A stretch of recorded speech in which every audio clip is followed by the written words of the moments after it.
L'Éthiopie sollicite le soutien de représentants des communautés et organisations internationales de donateurs, car le nombre de personnes nécessitant une aide humanitaire au pays est passé de 7,9 millions en 2018 à 8,3 millions de personnes cette année. Les ressources totales nécessaires pour traiter ces 8,3 millions de bénéficiaires alimentaires et non alimentaires sont estimées à 1 314 milliards de dollars, dont 600 millions de dollars pour l'aide alimentaire d'urgence. Les 700 millions de dollars restants sont destinés à des besoins non alimentaires.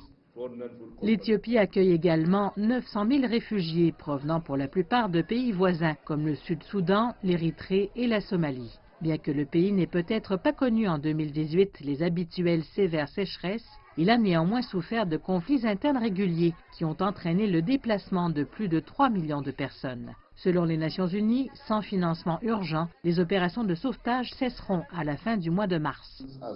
Des millions de personnes sont encore sous le choc des sécheresses des années précédentes. Chaque année, nous pouvons également nous attendre à avoir plus de 2,5 millions de cas de malnutrition modérée et 300 000 cas de malnutrition aiguë sévère. Je ne saurais trop insister sur le fait que ça n'est pas le moment de juger la situation comme étant normale. Il s'agit du 20e appel humanitaire lancé par le commissaire éthiopien à la gestion des catastrophes naturelles, Mitiku Kassa, au cours des dernières années. Il dit que le pays cherche une solution durable.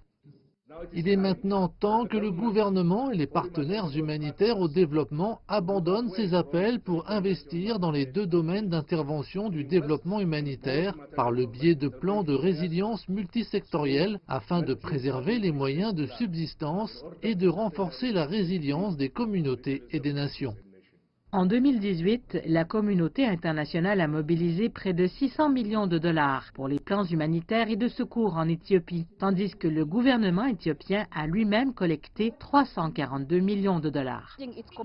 Tout en s'engageant à aider l'Éthiopie, l'Union africaine demande instamment à l'État de ratifier la Convention de Kampala, une loi continentale qui aidera l'Éthiopie à mobiliser facilement l'appui et la solidarité des États membres en faveur des victimes de déplacements internes.